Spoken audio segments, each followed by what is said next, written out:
Bueno, buenas noches a todos. Espero que Bueno, estén muy bien. Voy a compartirles.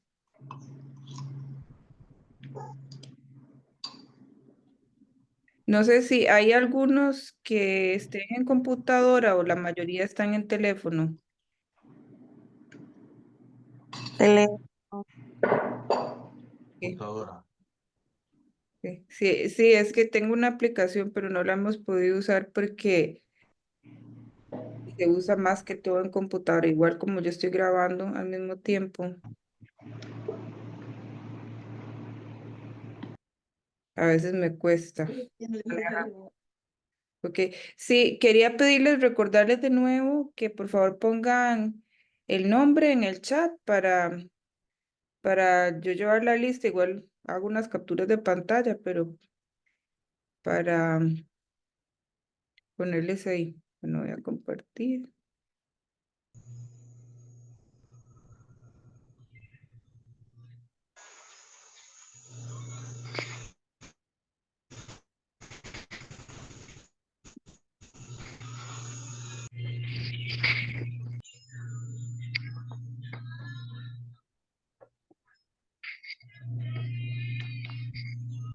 ¿Ya ven en pantalla completa? Sí. Ok, sí, porque es que, pues, sí, no, esa de la aplicación la voy a probar. Es una aplicación interactiva y la quería utilizar para que la charla fuera también más interactiva, pero se ocupa que lo vean desde una computadora, pero además para manejar la presentación, admitir a la gente y todo, y como que se me complica un poco. Voy a poner acá. Sí, por favor, no, recuerden poner ahí el nombre porque para yo poder saber quiénes participaron. Hoy hay 32, creo que la vez pasada parte fue que no, a algunos les llegó el correo el spam y así me comunicaron. Entonces, hoy vamos a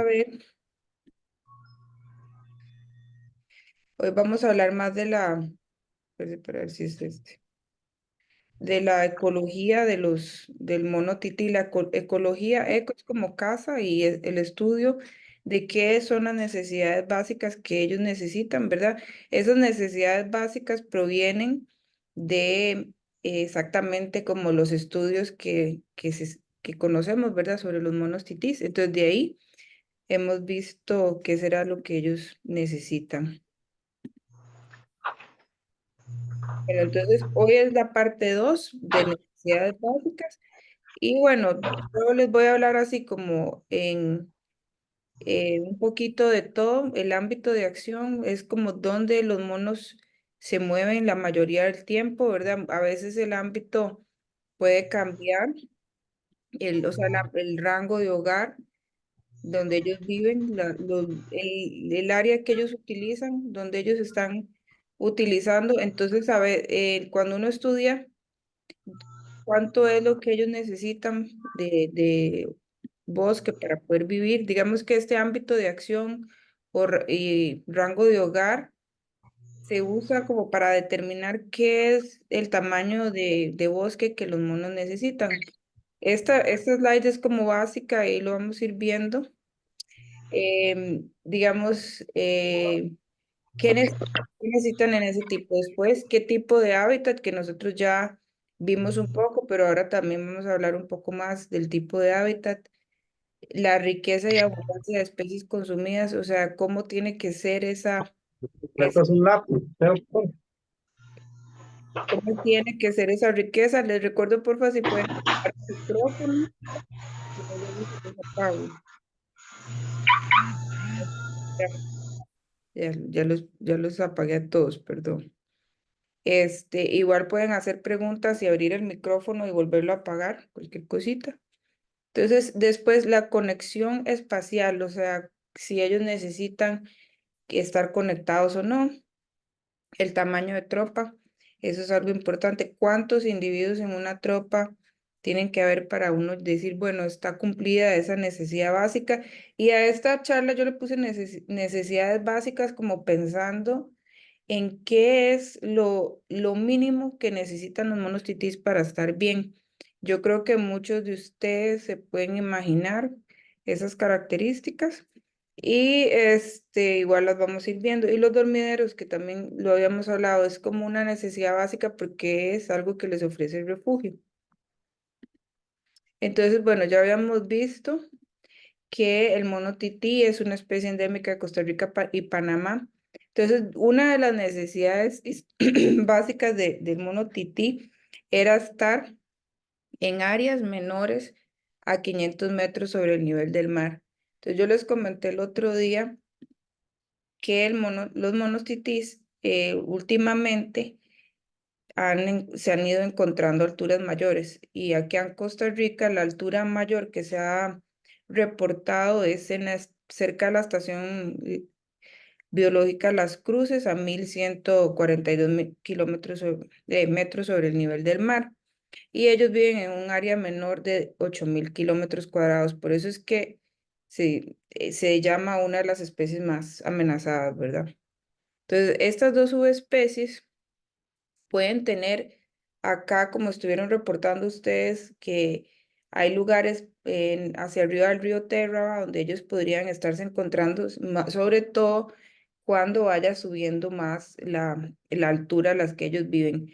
Esto también quiero decirles que últimamente que he estado investigando más como los registros históricos, hay algo muy interesante y que los invito algún día hacerlo es como ir al Museo Nacional o buscando en bibliografía, buscando en bibliografía que está hasta en internet con herramientas como Google Scholar, que es solo para buscar artículos más científicos, encontrar las primeras descripciones de dónde se encontraron los monos titís. Entonces sí hay reportes de los monos titís en los cerros de Herradura y Dota, y para la pandemia se encontraron avistamientos de monos titís cerca de la zona de Los Santos. Entonces, eso es como también súper interesante, ¿verdad? Ver, porque en la literatura tenemos, o los investigadores siempre describieron a los monos titís como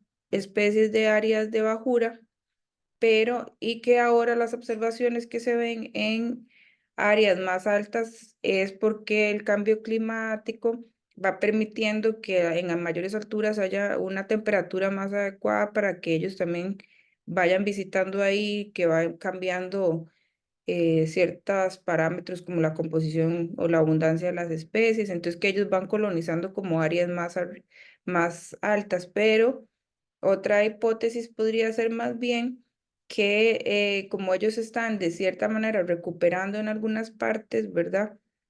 Al recuperarse y la gente ir conservando más bien hubo ese momento en que los monos titís tuvieron demasiadas amenazas como el tráfico ilegal, que yo les comenté, tráfico ilegal, toda la fragmentación. Esto es como difícil generalizarlo porque en algunas partes, como en Península de Osa, tenemos un crecimiento de vegetación, de bosques secundarios, pero es muy dinámico, ¿verdad? Porque como ellos viven mucho en áreas privadas, entonces a veces se cambia el uso del suelo, ¿verdad? Se usa, tal vez era un bosque secundario y de repente lo socolan o cortan para sembrar alguna agricultura. Entonces, esto es como difícil decir, pero sí hay una tendencia en Costa Rica en los últimos años a conservar un poco más. Entonces, puede ser que solo por el hecho de conservar un poco más, los monos vayan recolonizando áreas en las que antes pensábamos que no estaban porque la conservación se ha dado sobre todo en los últimos 30, 40 años, lo que se han estudiado. Los monos titís más o menos se empezaron a estudiar en los 80s, a finales de los 80s, principios de los 90s. Entonces, dentro de esas primeras observaciones que fueron en finales de 1800 y principios de 1900, que son los primeros reportes de mono tití, hay como vacíos de información, pero los invito y es algo que yo misma quiero hacer, que me encantaría y también algún día ir por el mundo en todos los museos, ir a revisar las colecciones de los monos y poder verlos así como uno a la par de otro, las pieles de los monitos, ¿verdad? Que los conservan en museos y poder ver las diferencias que yo les enseñé en fotos y poder ver, eh, sí, incluso sería más lindo, obviamente, ir a Brasil, ir a Sudamérica, a buscar todos los monos titis y hacer como un checklist que hace como de ahí nace la idea también del monkey watching que nosotros hacemos, que uno puede hacerse eh, ese tipo de turismo, de observación de los primates y buscar todas las especies, pero es muy lindo y tengo esa meta y espero que algún día poder presentarles a ustedes como esa información histórica de cómo, de quiénes fueron los primeros historiadores que estudiaron los monos titís, dónde los encontraron, cuál es la realidad de esos límites. Pero bueno, por ahora vamos a decir que históricamente siempre se limitó en el Pacífico Central y Sur y yo no sé si tengo la idea que les comenté la vez pasada que en la glaciación hace 10.000 años y durante todo eso, la geografía de islas o como cuando se unió Norteamérica a Suramérica, todo eso influyó en la distribución actual, que no, que por eso es que hay por acá ese hueco, ¿verdad?, entre las especies de Suramérica y de Centroamérica. Entonces, cuando nosotros pensamos ahorita en cómo se ven los bosques ahora, cómo es la distribución ahora, se nos olvida que los monos tienen millones de años evolucionando con los mismos, con el continente americano y de ahí es que vienen esas distribuciones. Entonces eso es como un tema para otra charla, pero que también, por lo menos a mí me parece súper interesante. Entonces ya aquí cumplimos con cuál es la altura básica que ellos necesitan y el espacio. Entonces es el Pacífico Central, el Pacífico Sur de Costa Rica, alturas de bajura. Y bueno, esas son las dos especies que recuerdan que la vez pasada vimos, bueno, varias especies. Y acá en Costa Rica tenemos a Saimiri oerstedi, que les comenté que cuando tiene dos i es porque está dedicado a un historiador, a una persona, ¿verdad? O bueno, al nombre de una persona, en este caso es un historiador, y la otra especie es Citrinellus, y que ese, por ejemplo, las hembras adultas guardan la cabecita más clara y estos son totalmente negros.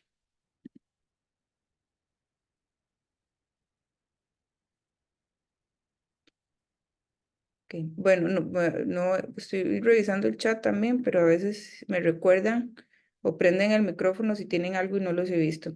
Bueno, quería comentarles ahora otra de las necesidades básicas que tienen los monos es tener un tamaño de poblaciones óptimo. ¿Y cómo sabemos cuál es el tamaño óptimo? O sea, un tamaño óptimo quiere decir cuántos monos tenemos en la parte de Pacífico Central y cuántas en la parte del sur. Entonces ahí lo vamos a ir viendo. Trabajos previos que se han hecho sobre poblaciones.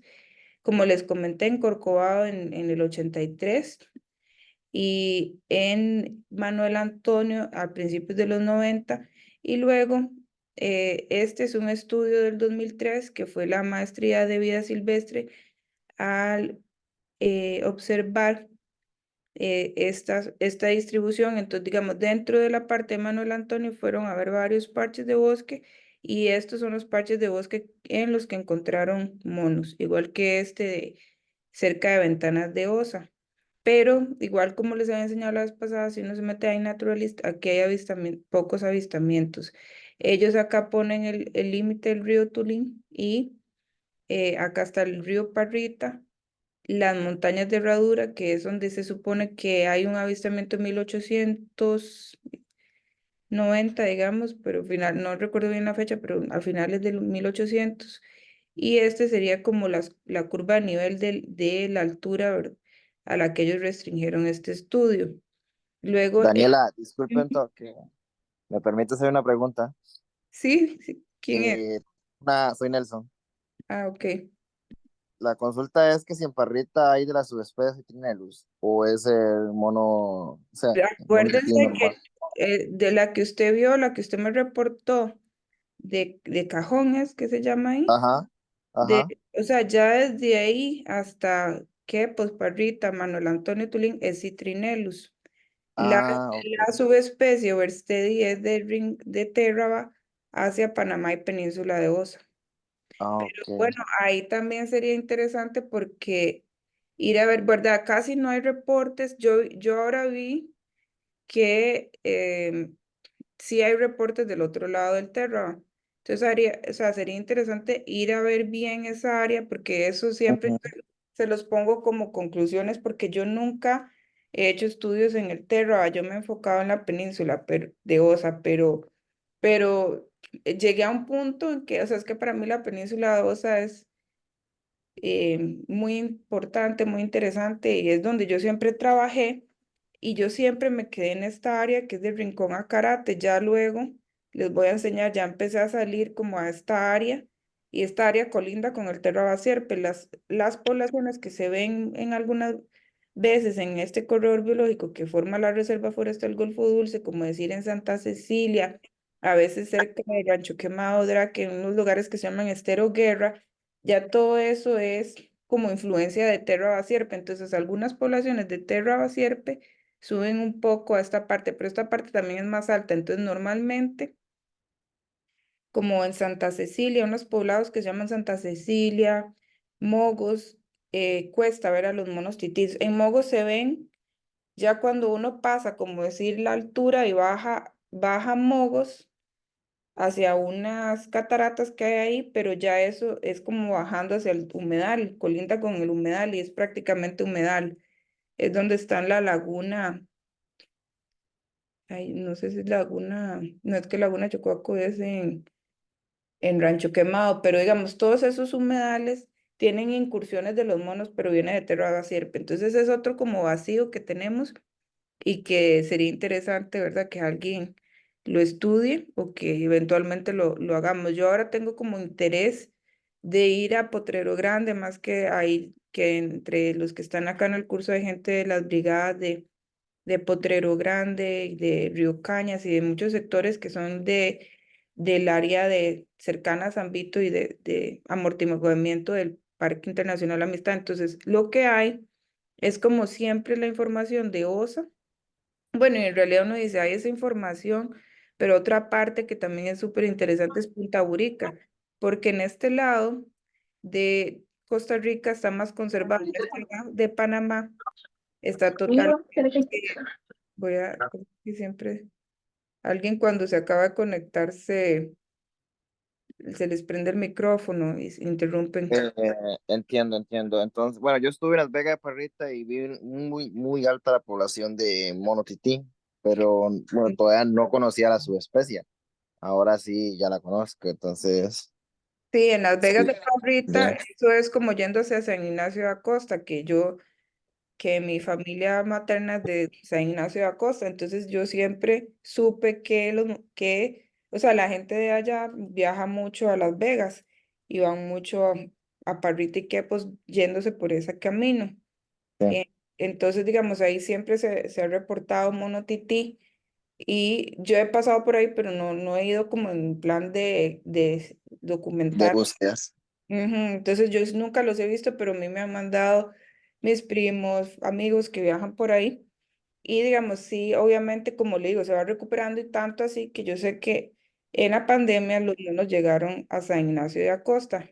Entonces, o sea, toda esa parte puede ser que se va recuperando, pero a mí no me gusta mucho decir se están recuperando porque no es para, ya casi le doy el espacio, Milton, no es para toda el área. Entonces, digamos, tal vez hay zonas donde se está recuperando, pero Manuel Antonio sigue estando crítico, los alrededores de la Interamericana siguen estando críticos y Panamá está súper crítico. Entonces, no me gusta como decir eso. Pero bueno, estos son los trabajos previos. Ya le voy a dar espacio a las preguntas. Y en el 2007 que fue cuando yo terminé la tesis, bueno, 2005-2006 estudié estas 22 tropas que habían en la península de Osa, pero tampoco podía asegurar que no hubieran otras. Luego, cuando les voy a enseñar un trabajo que hice en el 2020-2021, encontré más fragmentos con monos titís, o sea, como que iban aumentando. Que son estas actualizaciones de las que ya vamos a hablar. Le voy a dar el espacio primero a Milton y luego, este, Graving.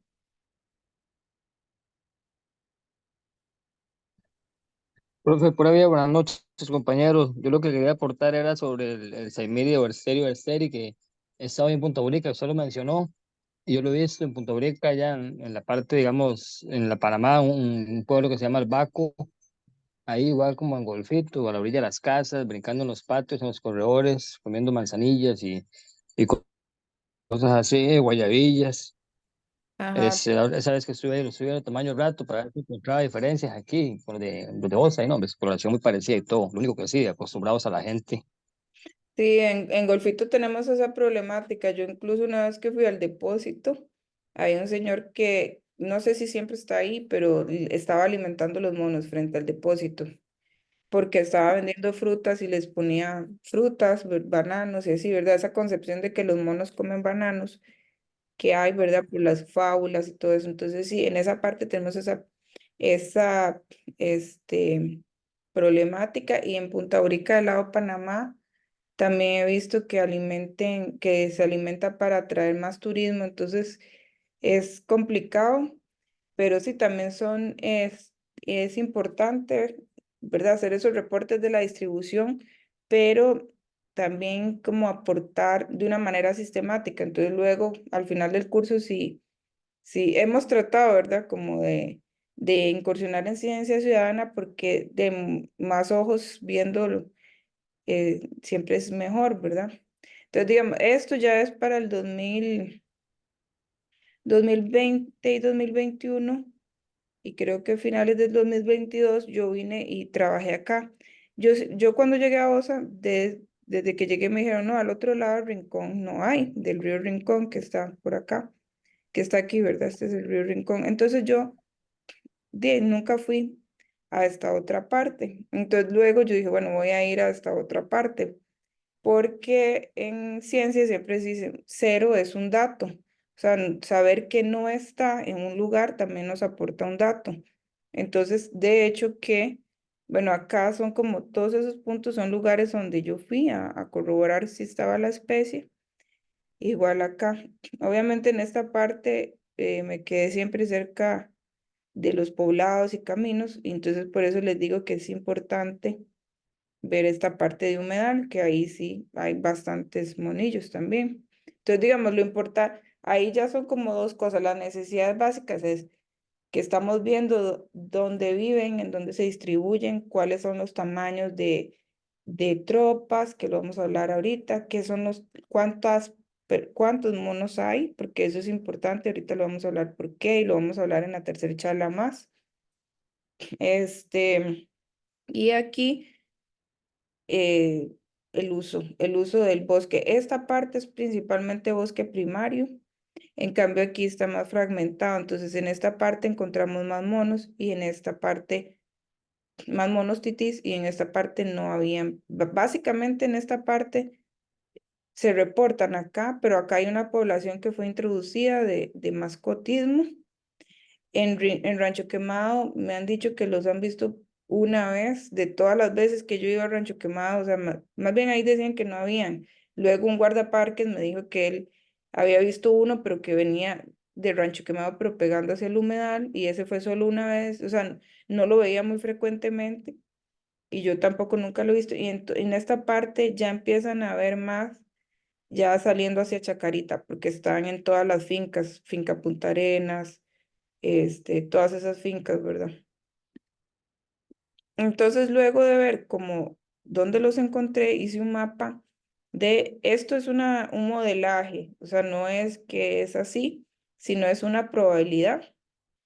Por ejemplo, aquí, bueno, obviamente aquí es mucho más así porque yo lo estudié bien, pero todos estos bosques que están en verde, prácticamente en toda la parte de Rincón a Carate es 100% probable que usted va a un bosque y encuentre un mono tití, excepto en esta parte que se llama, es como por Gallardo y el Ñeque, esas partes, hay unas partes donde quedan bosques aislados por muchos potreros. Solo ahí no encontré monos y el modelo arrojó que ahí había una alta probabilidad de ausencia de los monos y en una parte acá cerca de Karate, pero aquí en Karate también están, pero en esta parte arrojó eso el modelo.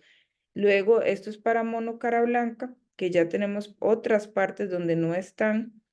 Y este para mono Congo, donde ya hay otras también, muchas de Rincón a Puerto Jiménez. Básicamente, ve este para mono araña, está extinto localmente de esta parte. Entonces, esto hace como al revés de mono de la parte de Chacarita a Rancho Quemado. Sí, en el Ñeque, o sea, no estoy diciendo que no están, en el Ñeque hay hacia la playa. Cuando usted está en la carretera del Ñeque hacia la playa, un lugar que se llamaba El Ceibo, ahí usted los ve, pero cuando usted va del Ñeque como hacia Sándalo, como hacia Río Tigre, más bien, hay unas partes donde no están, pero es como entre Gallardo y Sándalo, más bien, como en esa parte que uno se puede ir por un atajo, en esa parte es que no se vieron. No los encontré y la gente reportaba que tampoco estaban. Hay otra pregunta de Nelson, creo. Daniela, disculpe la pregunta era, pero en Golfito no hay reporte de Atel y Jeffroy. Bueno, no lo sé. Es, Estos mapas son solo para esa parte que yo estudié, que es en Península de Osa. Yo me Ellos. imagino que en Golfito no deben de haber porque ellos buscan bosque primario y ahí, si hay, son difíciles de ver, deben de estar más bien como por opción. Si hubieran, digamos, estarían por las Viquillas, pensaría como así, pegando por ahí. Parado todas y nunca he tenido oportunidad. Aló. Espérese, pero Nelson, ¿usted sigue ahí? Ya le voy a alguien más estaba levantando la mano, Sí, pero no, listo, terminamos con mi pregunta. Muchas Ajá. gracias. ¿tú has visto ahí en las Viquillas monos arañas? No, vea, de verdad ser sincero, yo he cruzado esa montaña desde Iquilla hasta Golfito y he regresado por todo lado y nunca he visto, solo he encontrado poblaciones de tití, ¿cómo de Ah, aullador, muy poco también la población de aullador aquí. Y el sí, carabranca sí es sumamente aumentado, pero como usted dice, en bosque primario, sí, muy eso es poco. otra cosa que Ah, yo he notado.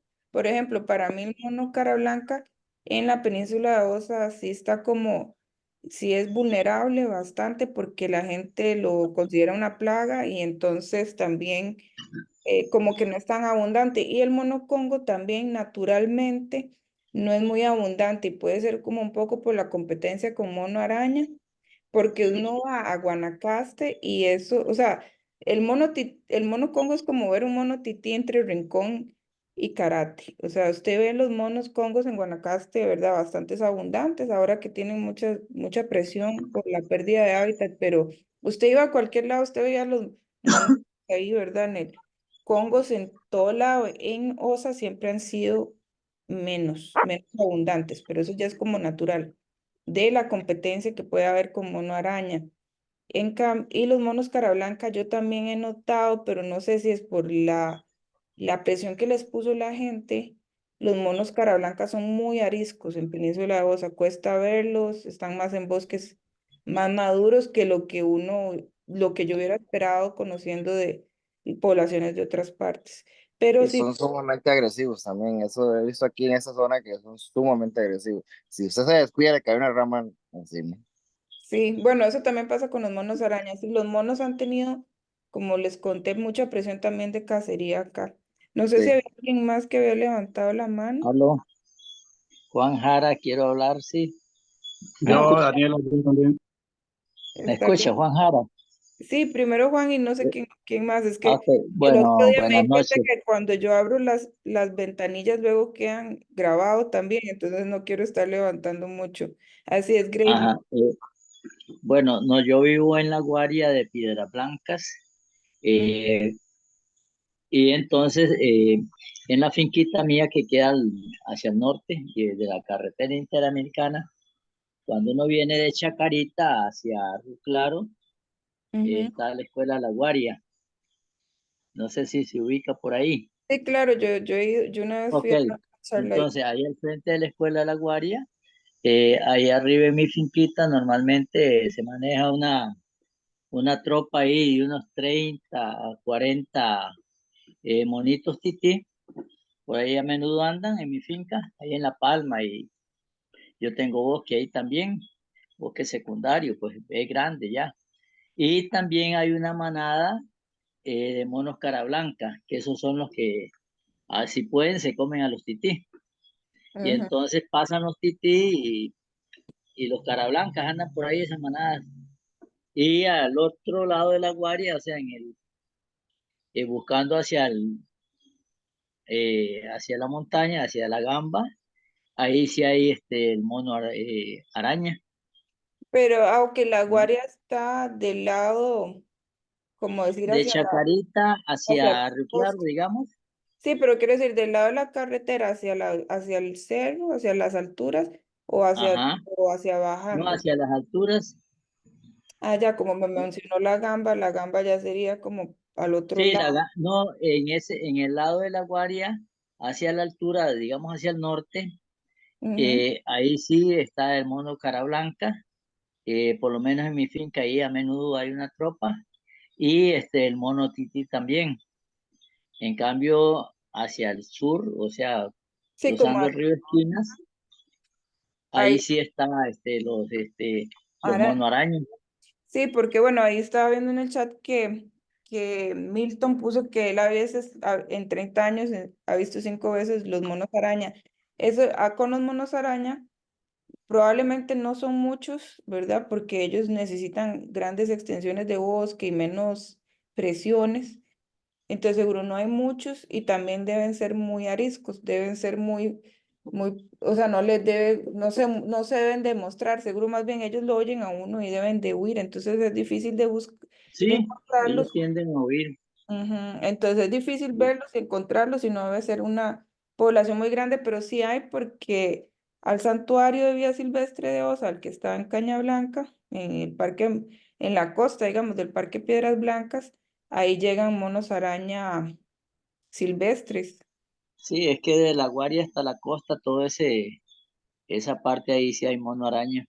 Sí, y también hay, bueno, aquí yo no sé si logran ver, como decir, toda esta orilla que conecta Osa con Ajá. Arroyito, ahí hay monoaraña, pero sí, no es tan abundante porque vemos como acá, pero ellos sí estaban, si veíamos para atrás, para ver si podía ir para atrás, ay no, acá para atrás, en esta parte, sí hay monoaraña, era lo que más había. Entonces, digamos, Piedras Blancas, ahí la guardia estaría como por aquí. Y hacia arriba que hay una casa del árbol, un lugar que tiene una casa del árbol, creo, no sé, por ahí me han reportado, o sea que es como un hotel, como que está Sí, de sí. la guardia para arriba, ahí también hay monos araña, entonces, Daniela, ujú. en Bellavista, La Guaria es un punto que está muy cercano, la Filecal y el Parque Nacional Piedras Blancas. Ese lugar que usted dice se llama Bellavista, Ah, Hotel Bellavista o algo Bellavista, así. sí, sí, Sí, sí, sí, y ese está en la Florida, al norte de la Florida. Digamos, es un pueblito de ahí cercano a Piedras Blancas. es cerca de la Ese, guardia, pero no es en la sí. guardia, entonces, Donde se mueve mucho el monito este es al norte por la Filecal, que hay mucho bosque secundario y mucha presencia de cacao abandonado. Y por ahí se mueven a lo largo de la carretera, digamos que de este a oeste, se están moviendo constantemente algunas tropas. sí, sí, entonces ve, digamos, todo eso. Bueno, otra cosa que les quería decir, si saben usar la aplicación de iNaturalist, poder subir esos reportes porque ahora uno los puede utilizar, ¿verdad? Y poder decir, bueno, ahí están esos reportes, porque parte de lo que yo les contaba la vez pasada, ya le voy a dar a Graving, que estaba levantando hace ratos, digamos, parte de lo que yo estoy viendo es que hay estos focos de monotití acá y en Península de Osa, pero puede ser también porque justo en esos parques trabajan muchos guías y están reportando. En cambio, la parte en medio hay pocos reportes, entonces podría ser simplemente porque tenemos ese sesgo de que no se está reportando. Graving, ¿qué era lo que nos querías decir? Hola, hola, buenas noches. Buenas noches. Quería, sí, ahorita que estaba hablando acerca de todas las distribuciones, ¿podría existir la posibilidad de otra subespecie? Lo digo porque yo he visto la Citrinellus que baja bueno, la he visto en Hacienda Barú, Dominical, Ujú. No hay reportes al otro lado del río Barú. Hay reportes hasta Coronado, ¿verdad? Ajá. Hasta más abajo Coronado. Eh, Luego otros reportes en Cajón o Boruca y ahora Chángena. La división está el Térraba y luego Río Barú. Sí, el río Barú es un río Sí, grande. y también por ejemplo, en la Hacienda Barú, sí, también yo los he visto arriba en lagunas de Barú que quedan, digamos, yendo hacia Pérez, lado izquierdo, digamos, las montañas del lado izquierdo, pero no se han reportado al lado de Tinamastes o de San Salvador y esos lados. Sí, ya Entonces es. podría, ajá, Sí, podría, no, digamos, las subespecies, eso es como una variación genética y hay una metodología. Digamos que se le toman muestras de sangre y se hace un análisis genético y se hacen árboles filogenéticos, que es como un árbol genealógico, como cuando uno le hacían dibujar la mamá, el papá, ¿verdad? Entonces hay distancias, hay como metodologías y distancias, no es como que uno va a decir, no hay ya una subespecie. Además, ellos se ven diferentes morfológicamente. Por ejemplo, los monos araña de Guanacaste, ustedes han visto que son como más blancos, rubios, comparados con los rojizos de acá. Desde Panamá hasta México va una sola especie de mono araña, pero si usted ya ve el mono araña de México, es totalmente diferente el de acá, pero es una subespecie. Si ellos se reproducen, este, pueden, o sea, si ellos copulan, se pueden reproducir, poder tener crías y todo, ¿verdad? Entonces no es como que uno va a decir, ah, no, hay una subespecie. Lo otro es lo que yo les contaba. Digamos, los monos, fueron colonizando, ellos vinieron, los ancestros fueron llegando. Lo que vemos ahorita son los mismos monos, digamos, la misma especie que llegó, colonizando desde Sudamérica. Entonces, cuando ellos llegaron, tal vez el río Barú, o sea, las condiciones que hay actualmente no es lo que estaba cuando ellos llegaron. Entonces, ellos ya, la especie que está ahí, desde Terra hasta el río Tulín, es una subespecie, es la subespecie Citrinellus. El Terraba sí ha sido una barrera que separó como a esas dos subespecies. No le puedo decir que, digamos, si de repente Barú se constituye en una barrera geográfica después de varios miles de años, ¿verdad? Ya podría uno decir, ah, no, esta población de los que están de Barú hacia Quepos y Tulín nunca más se volvieron a conectar y no se reprodujeron. Puede que eventualmente llegaría a tener una diferencia genética, ¿verdad? Que ni siquiera nosotros la podemos ver si no es por pruebas, pero no es así nada más como de decir, ah, bueno, es que de un lado los veo y del otro no. Por ahora eso es así, digamos. Esa es la subespecie que está de Terra batulín. Y digamos, en Costa Rica sí hay todavía que dilucidar las subespecies de mono araña, si la del Caribe es igual a la del Pacífico, si la del Pacífico Sur es como la del Pacífico Norte o es otra subespecie. Ahí todavía sí hay dudas, pero para mono tití está claro que esas son las dos subespecies. Entonces, no estarías viendo nada diferente. ok, ok, perfecto. Milton, ¿usted tenía otra pregunta? Profe, no estaba ahorita pensando sobre esas distribuciones y estaba leyendo unos artículos sobre la colonización de la compañía bananera acá en la zona sur.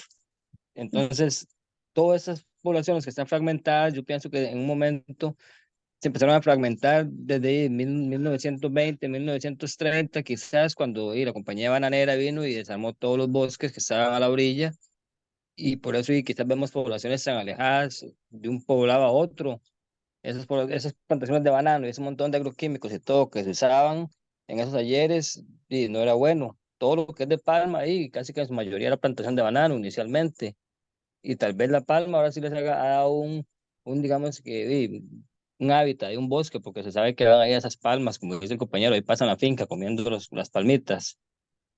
Pero en su Sí, momento, cuando era banano, no creo que pudiera pasar por ahí. Se fueron como tal vez fragmentando y hoy en día no se han podido volver a conectar. La conectividad no ha sido exitosa. sí. Bueno, imagínate, sí, lo que pasa es que, digamos, algo que hasta ni yo manejo tanto el tema genético, pero digamos, lo que uno ha ido aprendiendo. O sea, digamos, para hablar de evolución o cuestiones evolutivas, ¿verdad? Porque imagínense, o sea, no sé si ustedes se acuerdan, por ejemplo, la época en que murió los dinosaurios o que hubo el meteorito fue hace 60 millones de años. Los monos tienen en algunos el ancestro común entre, por ejemplo, el mono congo este que hay acá y hay uno que es el mono congo negro, que eso sí lo vemos en la parte de monkey watching cuando vemos todas las especies. Hay una especie que se llama Loata pigra, que está en la península de Yucatán, Guatemala y Belice. Entonces, esa especie tiene un ancestro común hace 3 millones de años, o sea, son para hablar, digamos, a nivel de evolución y de una mutación y de que algo cambie y que haga una especie o una subespecie, ¿verdad? Eso se habla en millones de años, ¿verdad? O miles o sea, más de 10.000 años.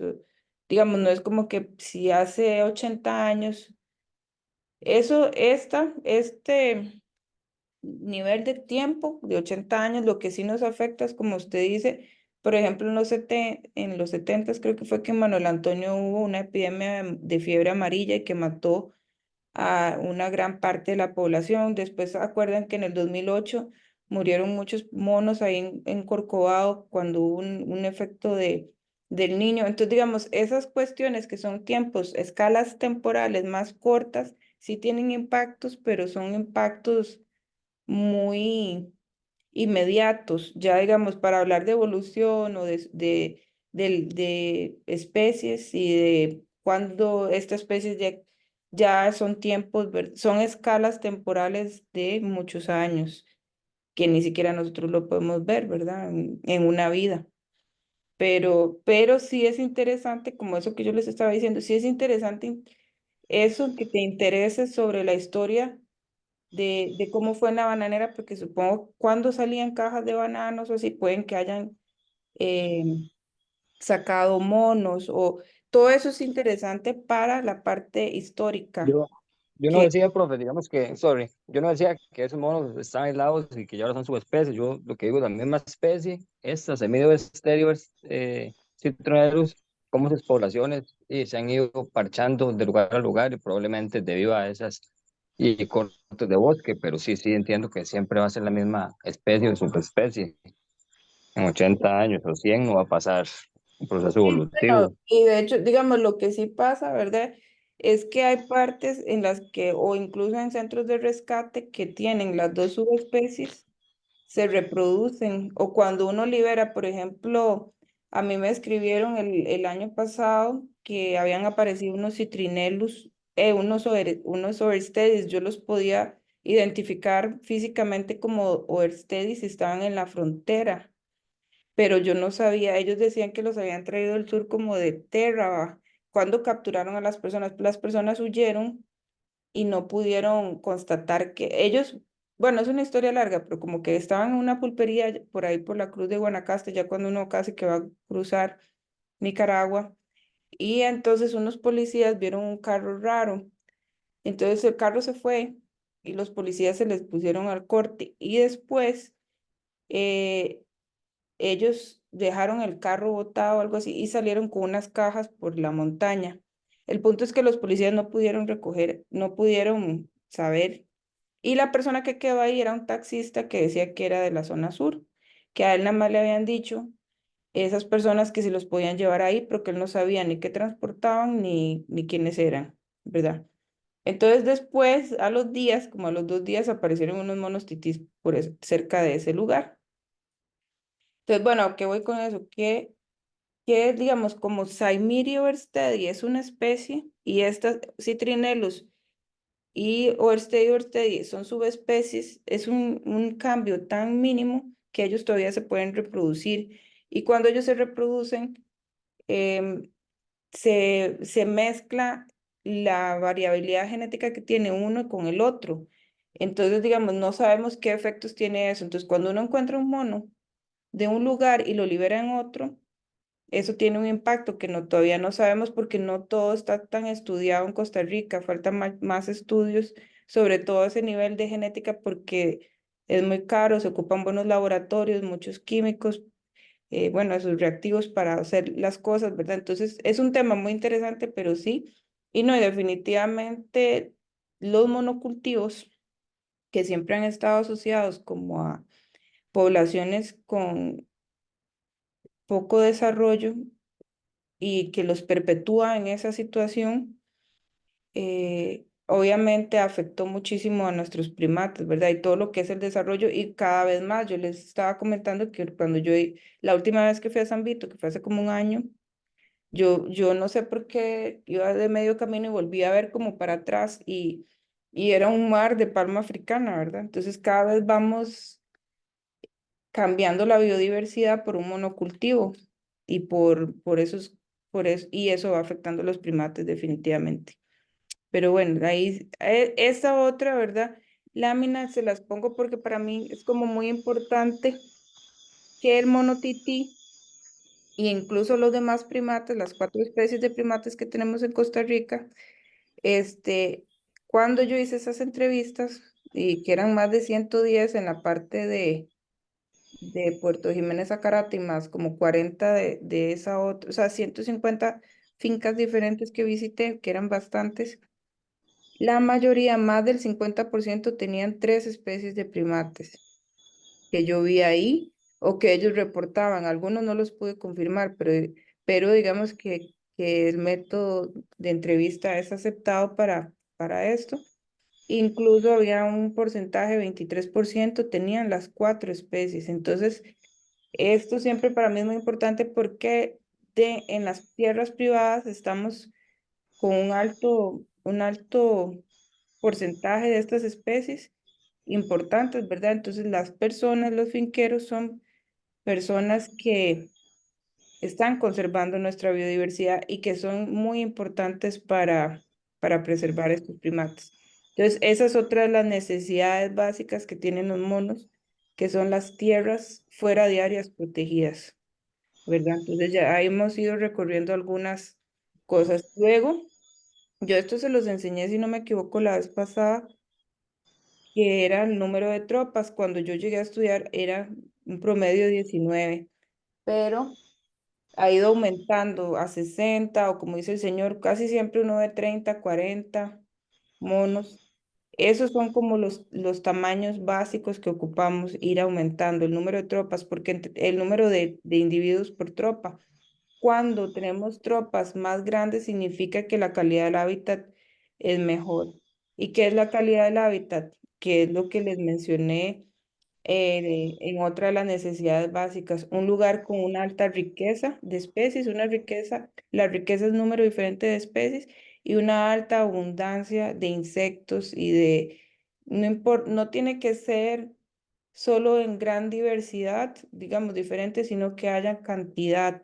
Y cuando nosotros vivimos en comunidades cerca de plantaciones donde se usan agroquímicos, como está mencionando Milton, baja la diversidad de insectos y baja la abundancia, ¿verdad? Porque esos insecticidas, esos agroquímicos viajan por el aire y incluso uno fumiga la casa por dentro y por fuera se mueren las arañas. Ahora estaba en un lugar donde vi que estaban fumigando y me dolió porque estamos en mayo o sea, estaban como era un lugar donde estaban limpiando, me parecieron unas cucarachas, pero la persona empezó como a fumigar en un área pública y yo vi que entre los bichillos que se murieron iban unos abejones de mayo. Entonces, cada vez más escasos, no allá en el sur, no, pero en las ciudades vamos perdiendo toda esa biodiversidad. Entonces, como vemos los citrinelos en Costa Rica, por lo menos en principios del 2000 tenían estos números de tropa básicos, ¿verdad? Ahora no debemos de esperar estos números más altos. Voy a ir un poco más rápido para poder tener tiempito para conversar más. Entonces, en el 97 se hicieron esta investigadora Boinsky, que es la misma que estudió en Corcovado en los 80s, dijo que en Costa Rica había en total desde Tulín hasta la frontera un estimado de 3.000 individuos, que era lo que quedaba de mono tití. Pero después en el 2007 Morera, que es el que yo les comenté que había estudiado esa zona de cercana al Pila, en el área de amortiguamiento, cercana a Potrero Grande. Yo creo que incluso es en Potrero Grande y alrededor es que él encontró 54 grupos con un total de 1.638 individuos en un área de 21.000 hectáreas, que es más o menos lo que yo tengo de Rincón a Carate en esa orilla, 21.000 hectáreas.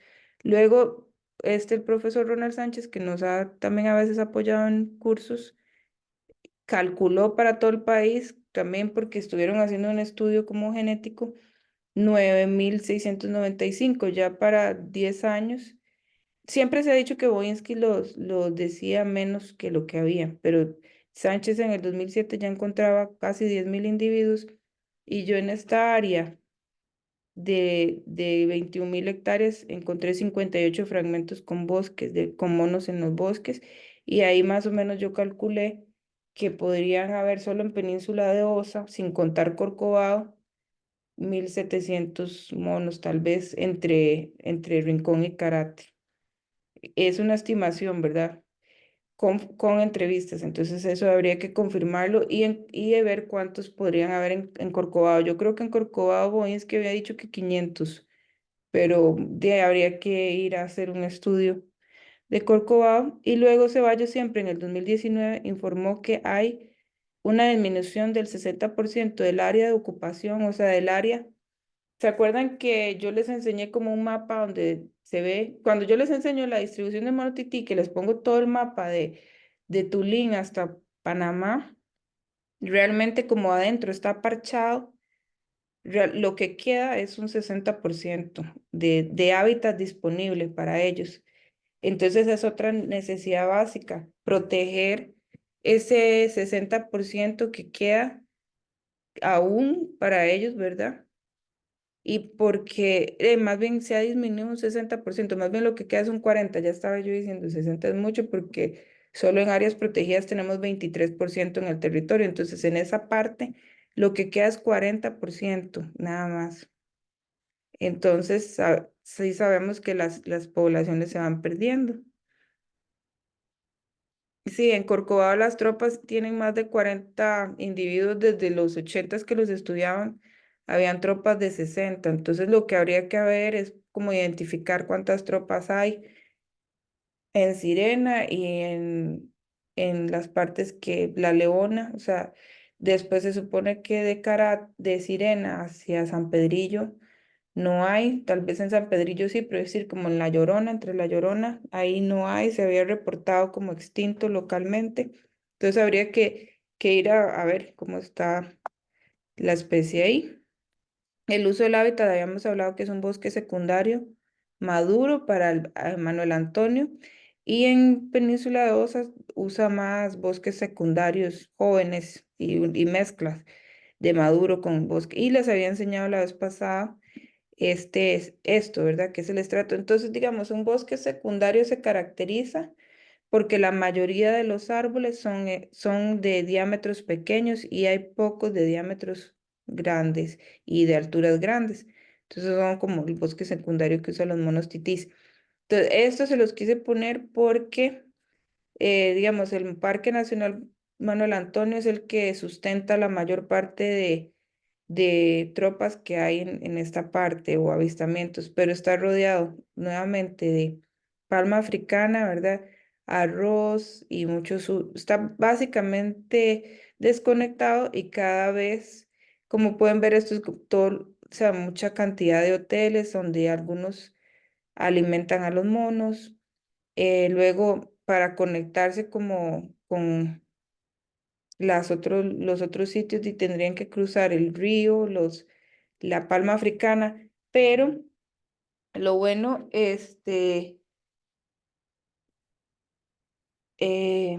lo bueno es que hay algunas iniciativas. Bueno, antes había una asociación que se llamaba Ascomote, ahorita no están trabajando, que sembraban en el Río Naranjo para recuperar hábitat, pero ahora hay también por ahí conectados, creo que están los de Fundación Sayú, que estaban también con planes de hacer viveros para hacer recuperación de hábitat. Esto es más arriba, entonces por esta parte, por acá, acá es donde está el santuario del Keep Saving the Rainforest, ahí hay bastantes bosques donde ellos pueden también andar, pero entonces, digamos, para conectar con los que están hacia Manuel Antonio es un poco complicado. Y esa es otra de las necesidades que tienen los monos, ¿verdad? Que ahí la habíamos hablado, conexión, y que voy a hablarla un poco más rápido, o mencionarla un poco más rápido un momentito. Pero ven, acá es la parte hasta donde llegaría la distribución del mono tití.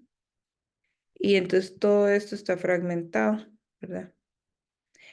Pero estos son los caminos que llevan hacia San Ignacio y bueno, más para este lado de Parrita, para acá, donde los ven. Entonces también eso nos da un poquito más de esperanza. Y esto es lo que les había mostrado, que es también cómo se ve en Península de Osa, la fragmentación, ¿verdad? Lo que era el bosque primario y lo que hay ahora. Entonces también con los monocultivos. Este es un bosque donde los estudiamos, que pudimos aprender más de 100 especies de plantas, o bueno, 89 que ellos consumían. Entonces andan por estos lados, por cercas vivas. Y eso es otra cosa, el tamaño de hábitat que usan los monos en Manuel Antonio, en Corcovado, se describió la necesidad como de hasta 100 hectáreas para una tropa, pero ellos pueden sobrevivir en bosques de 30 hectáreas hasta, creo que hasta de 15 hectáreas mínimo, mientras esté conectado con otro. Entonces al final no es que solo ocupa las 15 hectáreas, ocupa las 15 hectáreas, se conecta con otro de otras 15 y así vaya rellenando la necesidad básica de un ámbito de acción de unas 60 a 100 hectáreas. Que es lo que, bueno, este es como el famoso corredor mesoamericano para jaguares que hizo una iniciativa de Pantera, pero acá se los puse que para qué sirve la conexión, que es la necesidad básica que ellos tienen. Sirve para migrar y para mejorar la calidad del hábitat usado. ¿En qué sentido? Mejorarían la calidad del hábitat. Si están usando 15 hectáreas, entonces con conexión pueden usar 30 y 45, ir aumentando usando diferentes parches. Otra cosa de la migración que les quería comentar es que en OSA fue donde describió allá en Corcovado que los machos son los que migran, las hembras, perdón. En Manuel Antonio, una genetista, ahora que estuve buscando, vi que hizo un estudio y genético y los machos también tienen diferente genética. Entonces parece que en Pacífico Central y probablemente habría que probar genética de Corcovado, los machos y ambos sexos migran, que es algo también diferente, ¿verdad? Porque normalmente migra uno de los dos. Otra de las necesidades básicas, como les dije, es la riqueza y abundancia y de frutas e insectos que ellos comen. Entonces, el mono tití es un insectívoro frugívoro, como les comenté la vez pasada, es insectívoro frugívoro y también a veces se alimenta de pequeños vertebrados. Les comenté la vez pasada también que eso es algo que ustedes saben, en la época de lluvias, o sea, hay una fluctuación muy grande de la lluvia y eso afecta a los monos titís porque en esta época de lluvias disminuye la disponibilidad de insectos, sobre todo, pero también de frutos. Entonces, ellos salen más en esta época a ¿Será cultivo. posible que le pueda subir el volumen? Disculpe, no se escucha. Ah, ¿no me está escuchando? ¿Solo usted?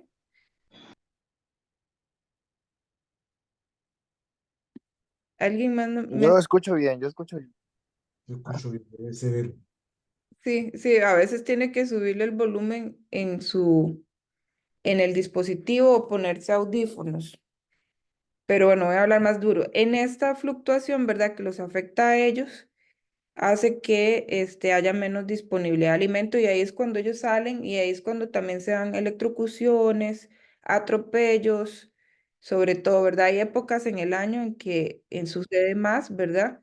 Y es probablemente en esta época.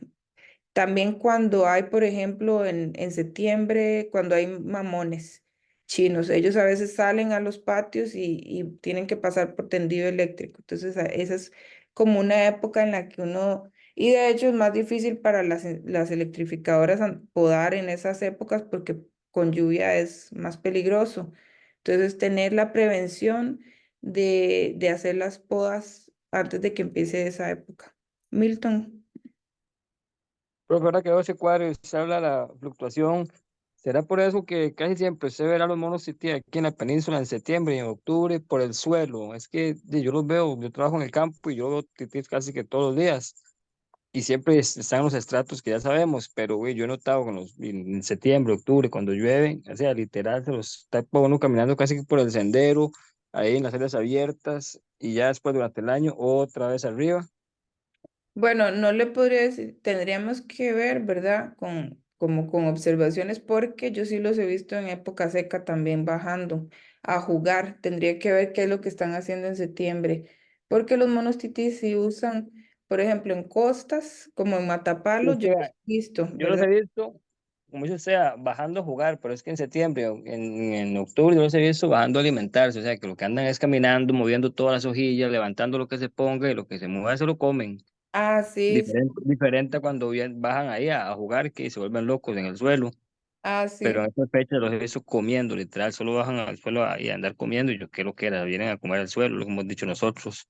Sí, puede ser que, digamos, en esas épocas se les vea haciendo comportamientos más raros porque están muy estresados. Entonces, digamos, si usted tiene hambre, tal vez, qué sé yo, digamos, usted cuando está bien y tiene abundancia de comida, em, usted escoge, ¿verdad? Usted dice, ay, no, ese banano no me lo voy a comer, está muy feo. O sea, usted va a escoger lo mejor y en cambio, si usted tiene hambre y le ponen qué sé yo, unas papas fritas. Digamos o sea, usted tiene la oportunidad de comerse un filet o unas papas fritas. Cuando usted tiene filet, va a escoger filet. Cuando solo hay papas fritas, usted se va a comer las papas fritas. Entonces, en esa época, ellos necesitan de comer lo que haya. Entonces, sí, incluso yo en esas épocas los he visto hasta comer bananos más verdes que normalmente ellos van a una racima cuando comen de los cultivos, ¿verdad? Que eso sí no es algo que nosotros podemos evitar. Es diferente uno cortar una racima y ponérsela para que ellos lleguen a que ellos llegan a los cultivos de la casa de uno y comen. Entonces, cuando es la época que a veces pasan, es más, a veces ni van a comer, pues, a los cultivos. Cuando están en esta época, van y comen. Entonces, también tener en cuenta que no es que ellos en esa época de estrés, nosotros necesitamos suplementarles la comida, pero sí tenemos que tener más paciencia en que ellos van a llegar tal vez a cultivos a hacer algunos daños. Entonces, tener eso en cuenta. Entonces, bueno, como en esto en la alimentación, como vamos a ver la otra semana plantas ya, y la que sigue les voy a dar como más de lo de conservación. O sea, a mí me queda una charla, pero ya la otra semana empezamos con la de Reinaldo de plantas. No les voy a mostrar muchas plantas, aparte que ya estamos sobre el tiempo. Pero este estudio se hizo de diciembre del 2018 a 2019, unas voluntarias que me ayudaron con una persona en el campo y hicimos ese trabajo de seguir 62 días distribuidos en los 8 meses a esa tropa que tenía entre 28 y 92 o 99 individuos y se anotó todas las plantas que ellos usaban. Entonces encontramos 89 especies y 101 combinadas con una lista que ya yo había hecho en el 2019 de lo que yo había visto y sumando 3 comunicaciones personales que fueron Bolívar, que es un guía de Corcovado, me mandó una especie de flor que comieron el néctar. También Melvin Cruz me mandó otra planta que estaban comiendo, que creo que era el bejuco, y la otra era otra que vio Reinaldo en Corcovado. Entonces, alcanzamos a describir 101 especies, que para qué puede servir eso, para restauración, para poder enriquecer lugares que no tengan esas plantas. Marzo fue el mes cuando hubo mayor diversidad de especies consumidas, porque hay guavas, hay mucha fructificación. Junio fue uno de los meses más bajo. Bueno, ahí en esos hicimos 8 meses y no muestreamos en la época de lluvias, porque obviamente es mucho más difícil la logística y al final, o sea, terminamos en julio, entonces seguramente que aquí bajaría más la cantidad de especies consumidas. También consumieron insectos. Entonces aquí hay algunas, guarumo, ingas. Esta es súper importante, a mí me encanta también para usarla para nosotros, la lengua de vaca, es riquísima ponerla en el desayuno con yogur. Esta ojoche, bueno, el ficus insípida, otros ficus muy bonitos que comen, la famosa fruta dorada, el néctar de flores como esa. Y bueno, aquí les puse el mamón chino que lo comen y que sucede ese peligro, ¿verdad? De que la gente no le gusta, que los ataquen perros, que se electrocuten por llegar a un lugar donde hay eso. Y bueno, agradecer en esa lista, en ese listado obviamente nos ayudó muchísimo la identificación. Esta es una randia que comían los monos que la identificó Reinaldo. Y entonces aquí para dar paso como a que ustedes sepan que Reinaldo, ya la otra semana vamos a hablar de las plantas con él y vamos a ir avanzando. Y las conclusiones, bueno, ya sabemos cuáles son las necesidades básicas, tamaños de bosques de mínimo de 30 hectáreas conectados, que tengan las especies que ellos utilizan, que promuevan la migración de las hembras tanto por conexión como por la salud de la variabilidad genética y los dormideros que son refugios para ellos protegerse. Entonces, con eso terminaría. Podemos dar un chance para preguntas y lo que les comentaba la vez pasada, creo que era lo que peleaban los carablancas. Bueno, ahí yo estoy hablando con Juan Carlos, si quiere comentar algo. Voy a dar primero chance a preguntas y ya así para verlos. Bueno, a ver si había alguien para ver. Ujú. Mariana, una pregunta. Sí. Eh,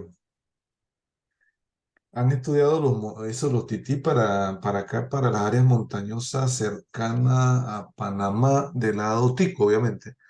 Me refiero como Zambito, eh, porque por ahí también eh, hay monitos de estos, pero no sé hasta qué altura llegan en ese sector. Sí, ahí en ese sector es donde yo le, perdón, porque estoy tomando como la captura de pantalla de las personas que están conectadas.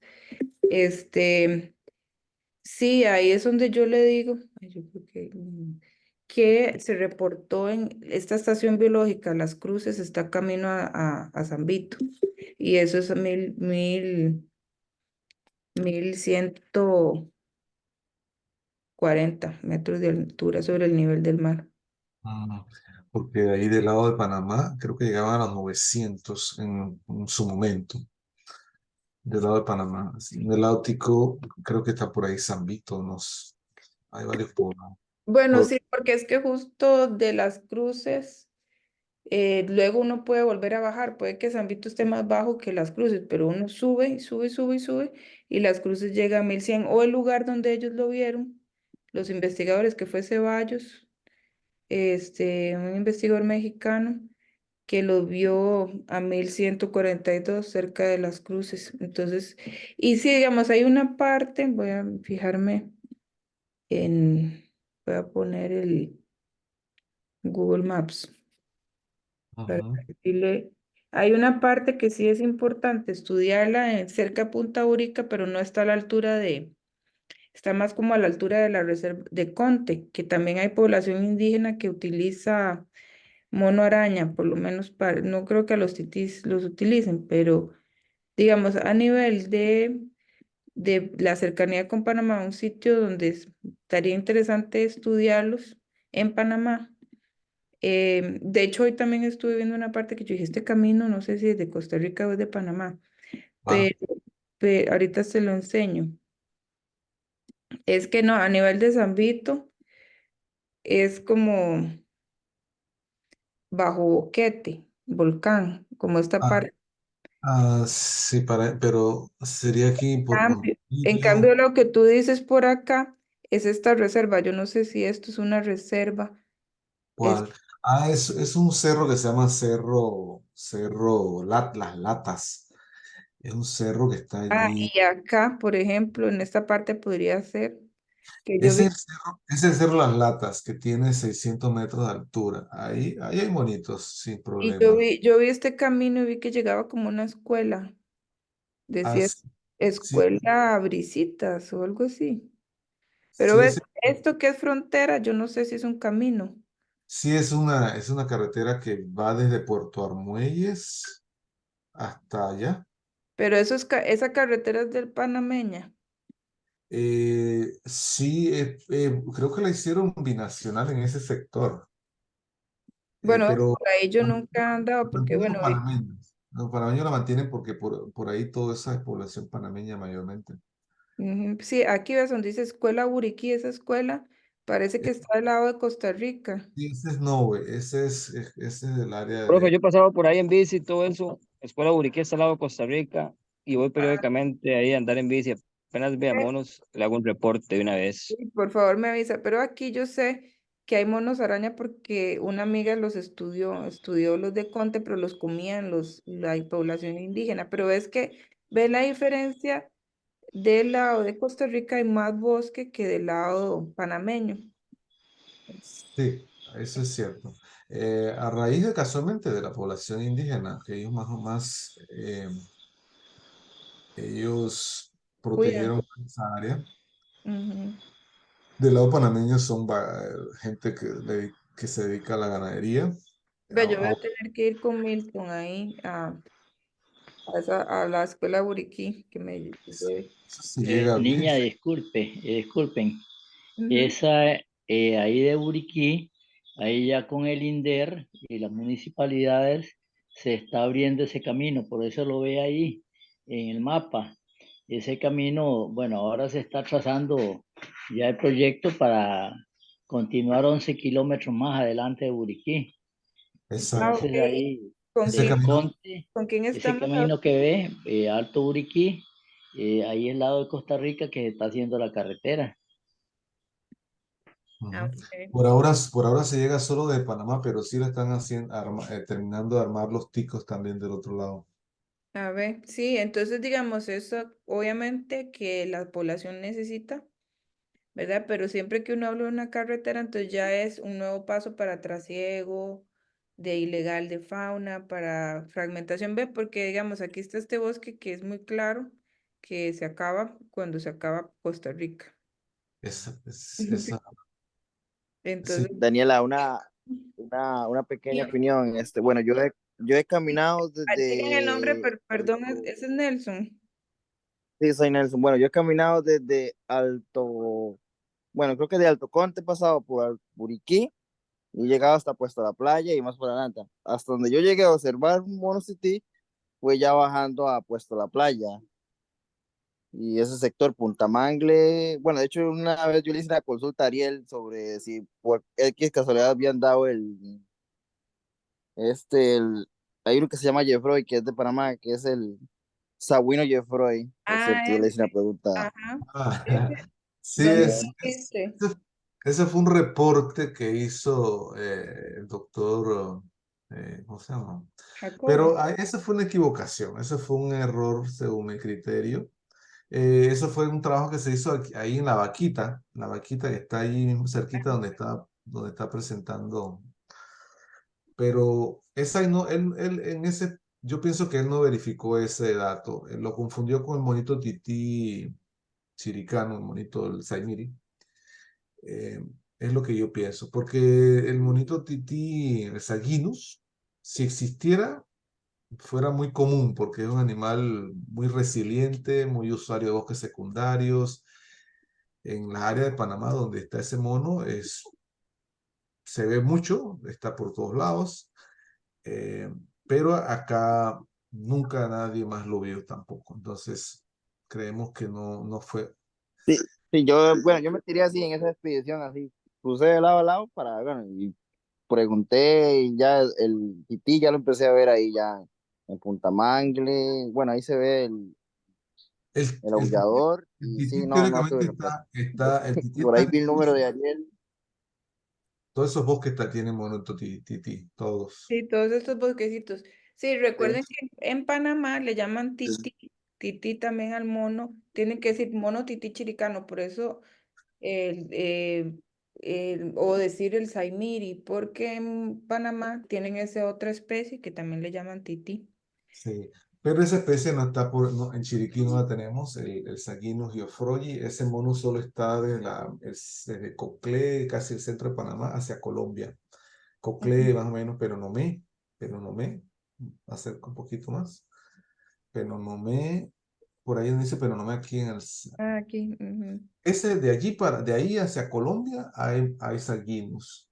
Y son bastante Sí, comunes ver los bosques. es muy lejos para decir que em, Hay bastante kilómetros, cientos de Sí, kilómetros. sí, ya que hay una conexión con Costa Rica, sí, entiendo. sí, eso Sí. mismo también alguna vez se dijo algo de un mono nocturno, pero bueno, eso lo hablaremos después porque ya nos pasamos bastante. Y más bien en la gira, Ok, bueno, no sé si para el otro jueves le doy el espacio a Juan Carlos porque que si quiere comentarnos, bueno, yo es que siempre quiero escuchar a Juan Carlos, pero creo que ya hoy se nos hizo tarde otra vez. Que yo Ah, misma le pedí a Juan Carlos que nos contara un poco más sobre las interacciones, pero no estoy segura si Juan Carlos va a venir a la gira, más porque nada porque somos muchos y éramos muchos y somos muchos, éramos, somos y seremos muchos, entonces no sé si él va a venir, pero si él viene ahí también tendremos chance de conversar bastante. Entonces, bueno, nos vemos el otro. Muchas gracias por ok, buenas noches.